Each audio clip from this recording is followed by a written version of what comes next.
Hello दोस्तों, कैसे हैं आप लोग। ठीक चल रही है आप लोग की पढ़ाई।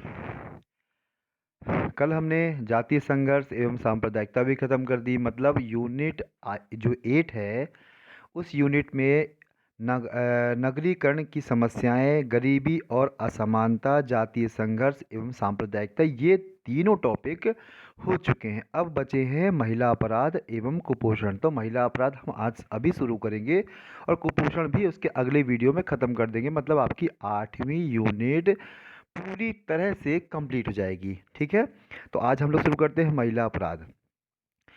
जिन लोगों को टेस्ट सीरीज या टेस्ट या एमसीक्यूज देने हैं वो बिल्कुल हमें व्हाट्सएप नंबर पे मैसेज कर सकते हैं, टेलीग्राम ग्रुप पे मैसेज कर सकते हैं या हमें कॉल कर सकते हैं। तो जिससे आप लोग को यदि क्वारीज हो तो आप अपनी तैयारी को समझ सकते हैं कि कितनी अच्छी तैयारी है। एमसीक्यूज दे के आप उसको सॉल्व कर सकते हैं क्वेश्चन।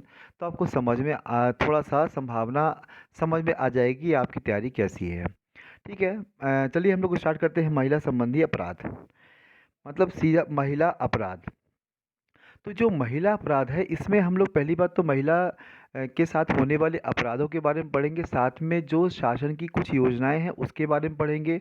और ये टॉपिक जो यूनिट 6 है उस टॉपिक के महिला कल्याण या महिलाओं के लिए नीति में थोड़ा सा मैच करता है। तो बहुत कुछ चीज़ें यदि हम इसमें बताएंगे तो हम कुछ चीज़ें यहाँ बता देंगे तो वहाँ पर हमको बताने की आवश्यकता नहीं होगी।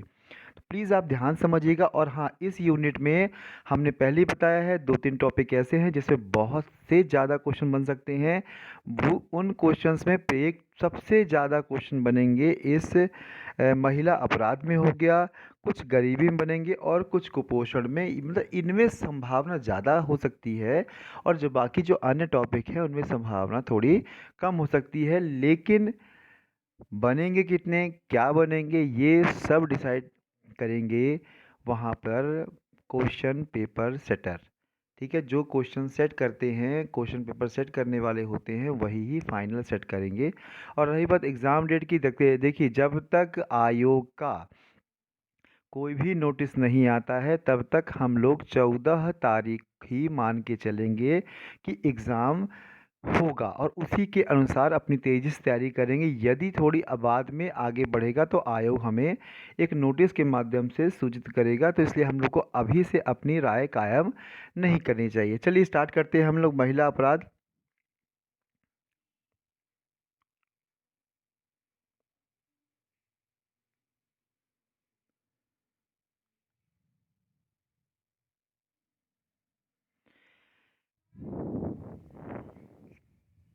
चलिए स्टार्ट करते हैं आज, ठीक है ना। स्वयं किसी व्यक्ति, समूह या समुदाय के विरुद्ध उन्हें किसी भी प्रकार के उन्हें मतलब महिलाओं को किसी भी प्रकार के मानसिक या शारीरिक चोट पहुंचाने के लिए जानबूझकर किए गए शक्ति प्रयोग को हिंसा कहते हैं। और जानबूझकर किया गया कोई भी ऐसा काम,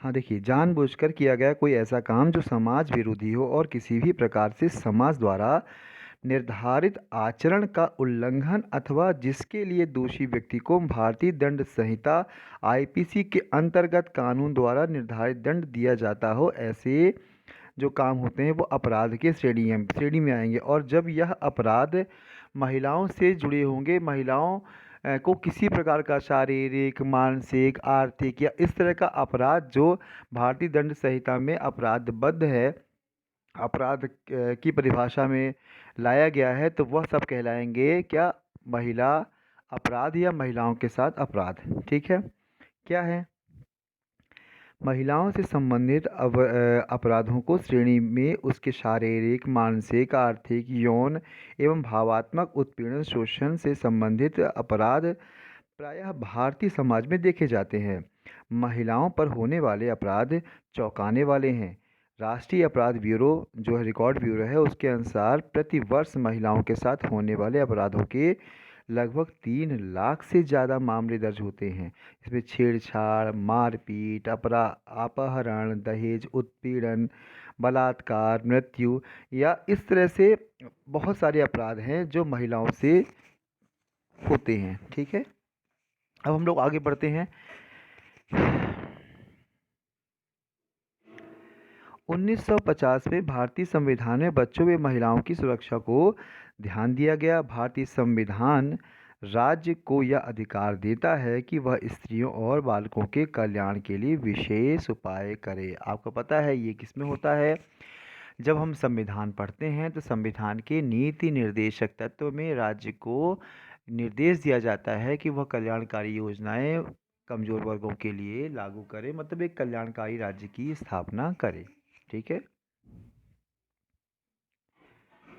अब देखिए, भारतीय दंड संहिता 354 में स्त्री की लज्जा भंग करने के आशय से उस पर हमला या आपराधिक बल का प्रयोग, 354A यौन उत्पीड़न, 354B बलपूर्वक या हमले द्वारा किसी स्त्री को नग्न करना या नग्न होने के लिए विवश करना, धारा 354C ताक झांक करना, 354D पीछा करना, 509 ये अंग विक्षेप या कार्य जो किसी स्त्री की लज्जा का अनादर करने के लिए होता है। मतलब इस तरह के अपराध, कोई भी अपराध जो महिलाओं को शारीरिक, मानसिक, सामाजिक, आर्थिक किसी प्रकार का भी कोई ऐसा नुकसान जो किसी भी दृष्टि से अच्छा ना माना जाता हो और साथ में वह कानून की दृष्टि में भी एक अपराध हो।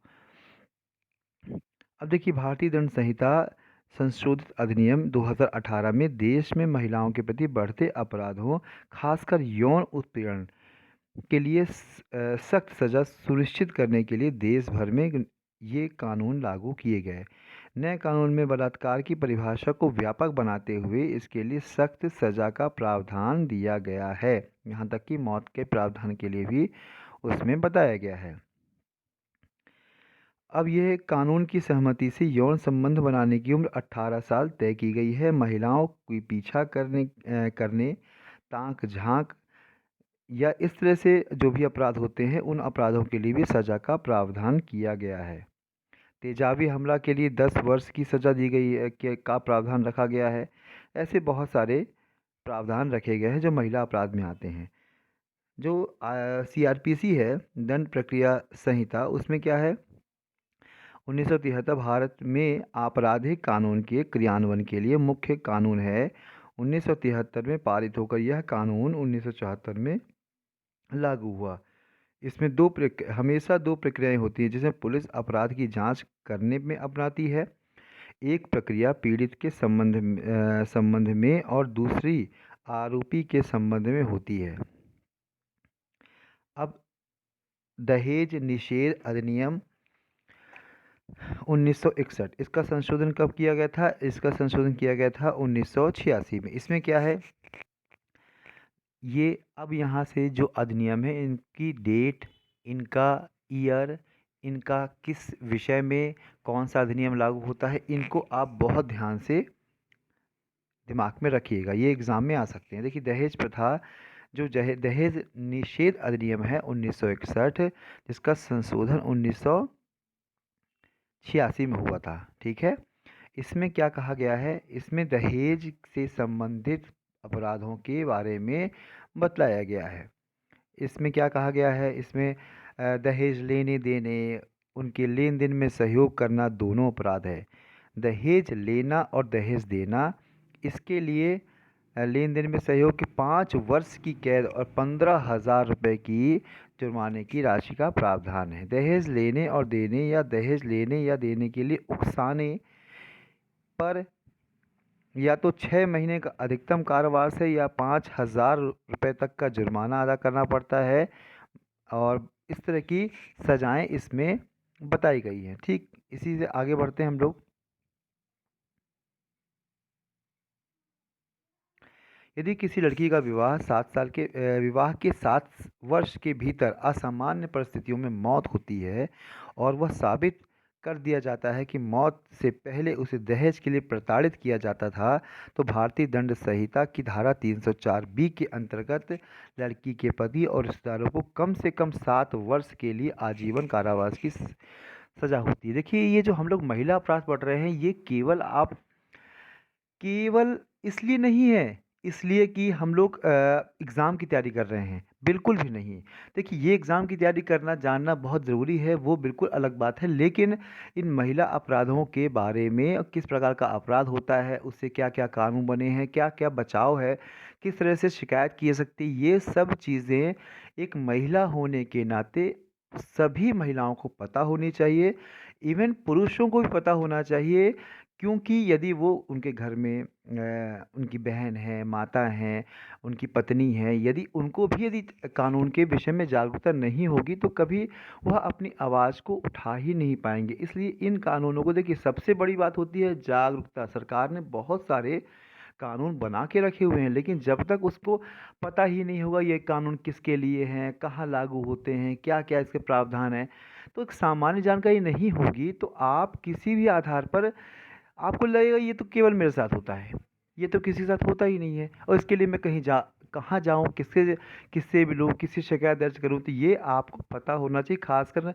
जो महिला लोग हैं, उनके लिए विशेष तौर पे पूरी जानकारी होनी चाहिए, और पुरुषों को भी होना चाहिए कि जब को किसी अन्य के साथ अपराध हो, तो वह इसकी जानकारी के आधार पर उस अपराध को पंजीबद्ध करवा सकें, और वो कहाँ क्या करना है, ये पूरी प्रक्रिया उन्हें पता होनी चाहिए। अब देखिए, बहुत सारी जो धाराएं हैं, धारा 2 का मतलब दहेज का मतलब बताया गया है। धारा 3 क्या है, दहेज लेने या देने का प्रावधान है। 4 में क्या है, दहेज की मांग के लिए जुर्माना है। ये बहुत सारे एक्ट दिए गए हैं जिसमें क्या होगा, जानकारी दी है कि क्या क्या किसमें दिया गया है। अब देखिए, 2009 में राष्ट्रीय महिला आयोग ने इस अधिनियम में कुछ परिवर्तन प्रस्तावित किए। इसके अनुसार घरेलू हिंसा अधिनियम 2005 के लिए नियुक्त किए गए सुरक्षा अधिकारियों को दहेज सुरक्षा अधिकारियों के दायित्व भी निभाने के लिए अधिकृत किया गया। मतलब उन्होंने अपने इसका क्राइटेरिया, इसका सर्किल, इसका क्षेत्र क्या के लिए बढ़ा दिया। स्त्री अभिष्ट रूप प्रतिषेध अधिनियम 1986, ये क्या है? भारत की संसद का एक अधिनियम है जिसे विज्ञापन, प्रकाशन, लेखन, चित्रों, आंकड़ों या किसी अन्य तरीके से महिलाओं के अश्लील प्रतिनिधित्व पर रोक लगाने के लिए लागू किया गया है। ये जो अधिनियम है, इसका निर्माण इसलिए किया गया है कि महिलाओं से जुड़े किसी भी प्रकार का अश्लील, वल्गर कोई भी विज्ञापन या कोई भी चित्र या इस तरह से सार्वजनिक रूप से कोई भी प्रकाशित नहीं कर सकता। इसे बहुत सारे प्रावधान दिए गए हैं। पहली बार कोई अपराध करता है तो 2 वर्ष का है और 2000 जुर्माना है, और यदि यही अपराध दोबारा करता है तो 6 माह से लेकर 5 वर्ष तक का कारावास है, और 10,000 रुपये से 1 लाख रुपये तक का जुर्माना है। अब इसकी शिकायत नज़दीकी पुलिस स्टेशन में, जिला न्यायालय में, ये है, कोई भी कर सकता है। अब देखिए, नेक्स्ट है सती रोकथाम अधिनियम 1987। ये क्या है?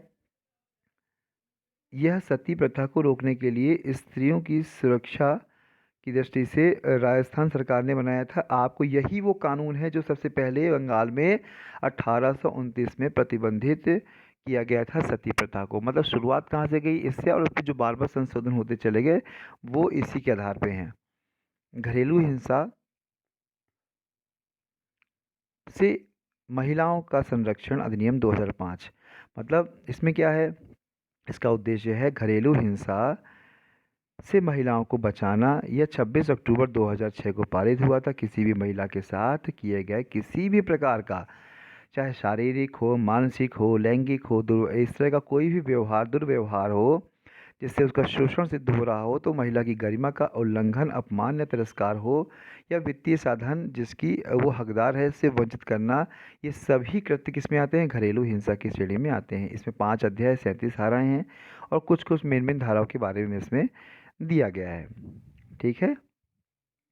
अब महिलाओं का कार्य स्थल पर लैंगिक उत्पीड़न निवारण प्रतिशोध अधिनियम 2013। देखिए, ये जो आपने ये ऑलरेडी आग यूनिट 9 है, उसमें एक एक्ट के रूप में आप पढ़ चुके हैं कि ये 2013 में पारित हुआ। 2013 में पारित इस अधिनियम के अनुसार किसी भी ऐसी संस्था जिसमें 10 या 10 से अधिक लोग काम करते हैं वहाँ आंतरिक परिवाद समिति का गठन होना चाहिए। और कुछ इसमें जुर्माना टाइप के भी दिए हुए हैं कि यदि कोई अपराध होता है तो उनको उनको करना चाहिए इनके विषय में शिकायत वगैरह। अब पूर्व गर्भाधान एवं प्रसवपूर्ण निदान तकनीक अधिनियम पीएनडीटी मतलब क्या है? ये भारत में कन्या भ्रूण हत्या और गिरते लिंगानुपात को रोकने के लिए भारत की संसद द्वारा एक संघीय कानून है, मतलब एक सेंट्रल कानून है। इसमें क्या स्पष्ट रूप से जन्म पूर्व लिंग निर्धारण के प्रति अपना विरोध व्यक्त किया है। इसमें साफ साफ कहा गया है कि यदि आप जब बच्चा जन्म ले रहा है तो उसके पहले से उसके लिंग के बारे में जानकारी नहीं दी जाएगी। यदि कोई ऐसा करता है तो एक अपराध है। मतलब अक्सर होता है ना कि किसी भी महिला के गर्भ में कोई बच्चा होता है तो उसको इस आधार पे वो लोग देखते हैं कि पहले ये क्या है, महिला है कि पुरुष है, मतलब मेल फीमेल चाइल्ड कौन सी है। यदि वो फीमेल चाइल्ड होती है तो बहुत से ऐसे राजस्थान या बहुत से ऐसी जगह पे हैं जहाँ पर गर्भधारण उसी समय उनको गर्भपात करवा दिया जाता है, जिससे क्या है वो महिलाओं का लिंगानुपात इसी कारण कम होता चला गया। तो इसके लिए सरकार ने एक कानून बनाया था, गर्भ का चिकित्सीय समापन अधिनियम 1971। यह कानून व्यवस्था है, यह व्यवस्था के अनुसार केवल सरकार द्वारा मान्यता प्राप्त अस्पतालों में ही गर्भ समापन सेवाएं प्राप्त की जा सकती हैं। अनैतिक व्यापार रोकथाम अधिनियम 1956। इसका मतलब क्या है? 18 वर्ष का कोई भी व्यक्ति नाबालिग है। यह अधिनियम व्यावसायिक यौन उत्पीड़न यानी वेश्यावृत्ति के उद्देश्य से किया जाने वाला व्यापार की रोकथाम एवं इससे सुरक्षा प्रदान करता है। मतलब पहली बात तो ये दो चीज़ें होती। पहली बात तो यदि कोई अवैध रूप से पैसों के लिए यदि यौन जो उत्पीड़न हो रहा है या वेश्यावृत्ति कर रहा है, वेश्यावृत्ति शब्द सीधा सा मतलब जब आप व्यावसायिक आधार पर यौन संबंध को बनाते हैं तो क्या तो ये होता है वेश्यावृत्ति। तो उसके आधार पर यह अनैतिक व्यापार रोकथाम अधिनियम 1956 सरकार के द्वारा बनाया गया था। इसके अंतर्गत यह बाल एवं महिला विकास विशेष जो होता है उसके अंतर्गत ये कार्य आता है और उसकी वहीं पर अपराध के बारे में जानकारी करना बताना। देखिए, बाल एवं महिला विशेष निम्नलिखित कार्य अपराध है। क्यों? क्योंकि आपने देखा हो वेश्यावृत्ति क्या होती है, महिलाओं के साथ भी होती है और छोटे बच्चों के साथ भी वेश्यावृत्ति होती है, इसलिए यह दोनों पर लागू होता है। अगर कोई व्यक्ति किसी बच्चे या नाबालिग द्वारा की गई वेश्यावृत्ति की कमाई पर रहता है तो ऐसे व्यक्ति को भी कम से कम 7 वर्ष से अधिक या 10 साल की कैद हो सकती है। अब देखिए, विदेश में अगर यदि कोई आयात करता है तो उस आयात के लिए भी ये दिया गया है इसमें। और यदि कोई इसके लिए 10 वर्ष की जेल और जुर्माना भी, यदि कोई विदेश में कोई आयात निर्यात करते हैं, मतलब लड़कियों को अक्सर जो भी देखा होगा आप, लड़कियां बेची जाती हैं, यदि ऐसा कुछ अपराध होता है तो 10 साल तक की जेल का इसमें प्रावधान है। वेश्यावृत्ति आदि के लिए बच्चों को बेचना। अगर कोई व्यक्ति किसी 18 साल से कम उम्र के बच्चे को वेश्यावृत्ति या गैर कानूनी या किसी कानून के विरुद्ध या दुराचारिक काम में लाए जाने के या उपयोग किए गए जाने के लिए बेचता है तो उसे 10 साल तक की कैद हो सकती है। इसमें भी सेम वही चीज़ दिया हुआ है। अब देखिए क्या है, मानव तस्करी रोकथाम सुरक्षा व पुनर्वास बिल 2000। जितने भी बिल हैं ना, जितने भी अधिनियम योजना, इनकी ईयर याद जरूर कर लीजिएगा, वो बहुत इंपॉर्टेंट है। अक्सर ईयर भी आ सकता है एग्ज़ाम में। बाकी हम लोग बहुत सारे एक्ट तो ऑलरेडी 9th यूनिट में पढ़ लिए हैं, लेकिन जो बीच बीच में आ रहे हैं उसको भी पढ़ लेंगे। इसमें क्या है, महिला बाल विकास मंत्रालय द्वारा 18 जुलाई 2018 को लोकसभा में यह बिल पेश किया गया, जो 26 जुलाई 2018 को एक सदन में पारित हो गया। एक सदन में पारित इस बिल में सभी तरीकों से तस्करी की जांच करने के लिए और तस्करी पीड़ितों के बचाव, सुरक्षा व पुनर्वास के लिए नियम स्थापित करने का प्रावधान है। ठीक है, ये कंप्लीट हो गया आपका महिला अपराध। देखिए, हमने इसमें केवल वही बातें करने की कोशिश की है जो महिला अपराध से जुड़ी हुई है। बहुत सारी चीज़ें हैं जो कुछ रूल्स रेगुलेशन हैं इनके लिए बनाए गए हैं, कुछ नीतियां बनाई गई हैं। ये हम लोग नीतियों में महिलाओं के लिए जो नीतियां हैं यूनिट 6 में, उसमें हम लोग पढ़ने की कोशिश करेंगे और प्रयास करेंगे कि हम लोग उसमें कंप्लीट कर दें। ठीक है, चलिए आप ध्यान दीजिए।